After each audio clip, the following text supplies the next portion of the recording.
మాటలకు అందరి సందర్భం ఆ ఇద్దరం కనుక కోటన్న ఆత్మకు శాంతి చేకూరాలి, కోటన్న కుటుంబానికి ఆత్మశాంతి కలగాలి. కోటన్న లేదు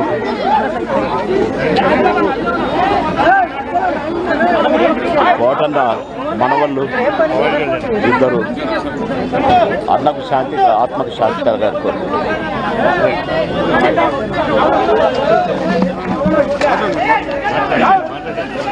అన్నయ్య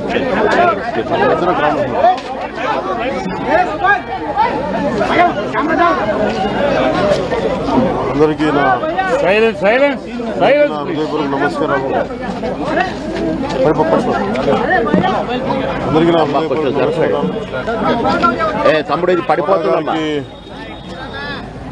మరణం చాలా బాధ కలిగించింది. ఇప్పుడు బాబు మోహన్ గారు కానీ కోటా గారు కానీ ఇద్దరు ఇప్పుడు యాదృచ్ఛికంగా వారు కూడా ఇక్కడ ఉండటం జరిగింది. అందరికీ కూడా ఒక కుటుంబ సభ్యుడు, నాకు ఇష్టమైన వ్యక్తి, ఏదైనా అభిప్రాయం చెప్పాలంటే నిర్మోహమాటంగా చెప్పగలిగే వ్యక్తి. ఆయన్ని చిత్ర పరిశ్రమ కోల్పోవడం చాలా చాలా లోటు, చాలా వెలితి ఇది. లాస్ట్ మేము అథారిటీ దారేది యాక్ట్ చేసేటప్పుడు కూడా ఆయన నాకు ప్రత్యేకించి ఒకటే చెప్పారు, మీరు ఇబ్బంది పడుతున్నారంటే నేను చనిపోయే వరకు యాక్టింగ్ చేయాలనుకుంటున్నాను. అక్కడమ్మా ఇక్కడ మొట్టమొదటి సినిమా అక్కడమ్మా ఇక్కడ అబ్బాయి నుంచి అథారిటీ దారేది వరకు నాకు ఆయనతో మంచి అనుబంధం ఉంది. ఇప్పుడు 10 మంది బాగును ఆకాంక్షించేవాళ్ళు.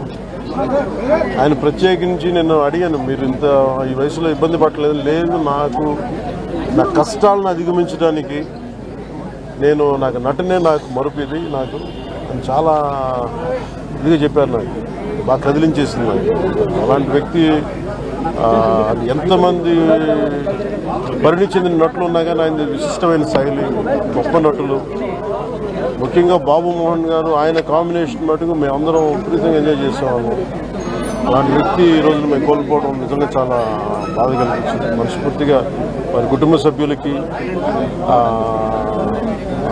మనస్ఫూర్తిగా నా సానుభూతిని తెలియజేస్తూ వారి ఆత్మకి శాంతి చేకూరాలని మనస్ఫూర్తిగా ఆకాంక్షిస్తూ మనస్ఫూర్తిగా ప్రార్థిస్తూ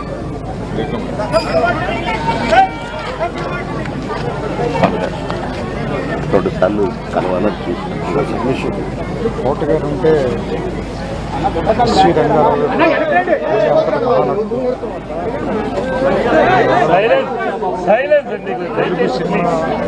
క్యారెక్టర్ నటులు చరిత్ర ముగిసిపోయింది నేను భావిస్తున్నాను. నాకు ఫాదర్ ఫిగర్. అంత గొప్ప నటుడిని కెమెరా వెనకాల నుంచి చూసి అభిస్తున్నాను. చాలాసార్లు ఆయనతో పనిచేసే అవకాశం దొరికింది. చాలా అదృష్టంగా భావిస్తున్నాను. వ్యక్తిగతంగా కూడా ఆయనతో నాకు చాలా పరిచయం. ఆయన ఇంటికి కూడా రావటం, సినిమా షూటింగ్ చేసిన సమయంలో కూడా ఆయనతో మాట్లాడటం చాలా బాధాకరమైన. ఆత్మ శాంతి కలిగాను. ఆయన కుటుంబానికి